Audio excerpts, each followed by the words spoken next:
If you want to do something impactful with your money, but you don't have a lot of resources, today I'm sharing my tips on how to make a difference without that much money and why you should vote with your dollars. Welcome to Modern Frugality. My name is Jen. I'm a personal finance writer and frugality expert, here to help you make the most of the resources you do have so you can do the most good. If you're a subscriber, thanks so much for watching today. Give me a thumbs up if this is something you want to see more of. And if you're not a subscriber, hit that subscribe button and also give me a thumbs up if this is something you'd like to see more of on YouTube. You know the phrase, the rich get richer? Well, they're only getting richer because we're giving them our money to do so. I think about this every time I drive past a Wells Fargo building and realize my mortgage payment, over half of it, is going to that building that they own. But you can have more control over the agendas that are pushed by voting with your dollars. I'm not saying you can buy your way to change.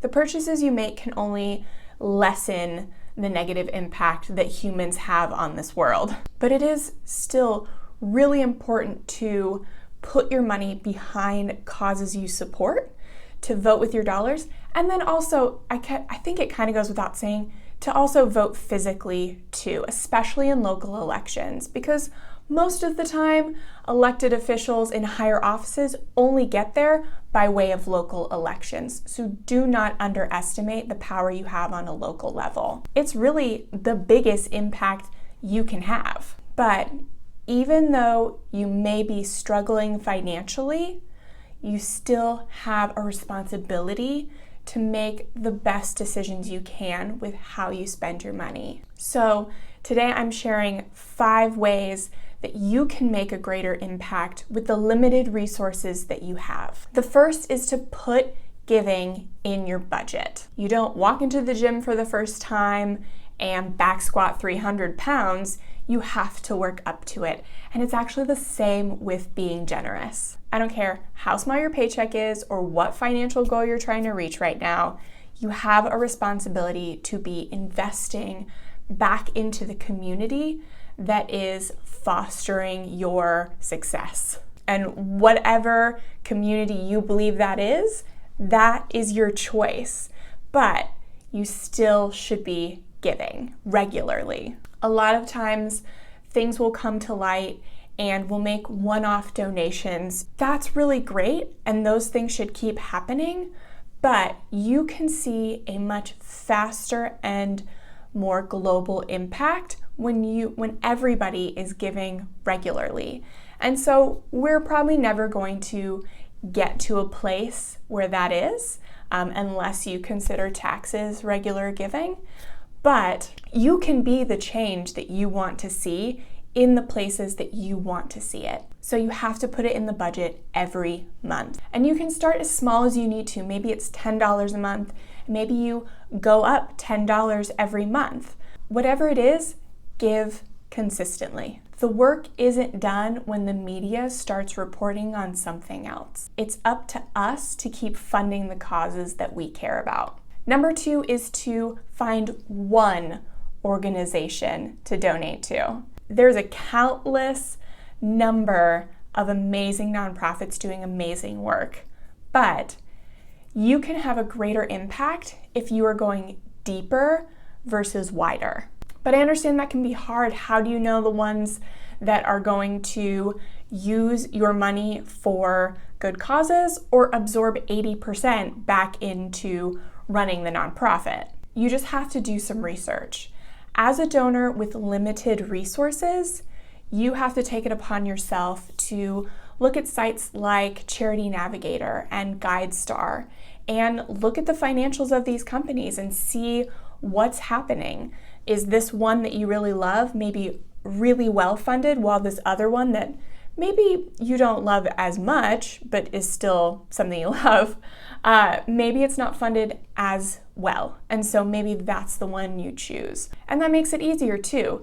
You can choose one organization, set up your recurring donation, and be done with it. And you know that you're never going to miss a month because they're just taking the money out every month. It's really easy. And people feel like they have to have this altruistic feeling every time they give. You don't. You can set it and forget it, and you are doing just as much good as when you have that warm, fuzzy feeling when you hit donate now. If you really want to make a significant impact in an organization, in a cause, then pick one, set up recurring donations, and forget about it, at least for 6 months to a year, and then reevaluate. Third is to give to people. So it's really important to give to organizations, but even with the best organizations, they do have overhead costs, and sometimes your money is going to be going to things that you don't really care that much about, even if it's distributed over a lot of things you do. So it's really important, in addition to giving automatically to an organization you care about, to also be identifying people in your life that could really use some help. If you pause for a minute on a walk or on your Facebook scroll, I guarantee you there will be somebody there suffering, and they may not be vocal about it. And so this is something where you'll have to, quote unquote, do some research, which means like having real relationships and see like, how is your family doing? How's everything in your life?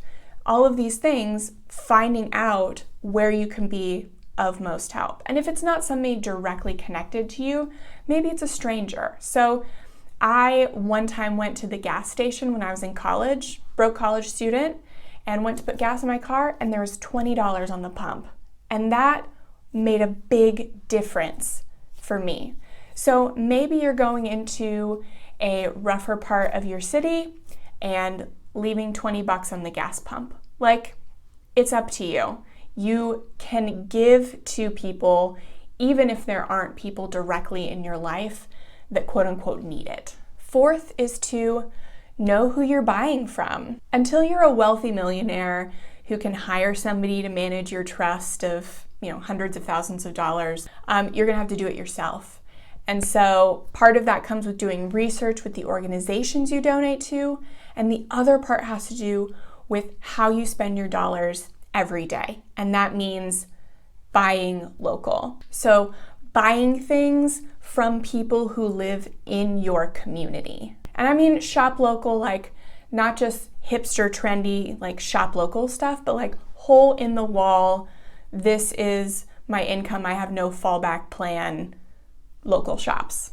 If there are things you can't buy locally, look for certified B corporations. These are companies that, once certified, are legally required to make decisions based on the best interest of their workers, their customers, their suppliers, and their communities. So not just the bottom line. And then there are also climate neutral, fair trade, cruelty-free certifications that you can also look for.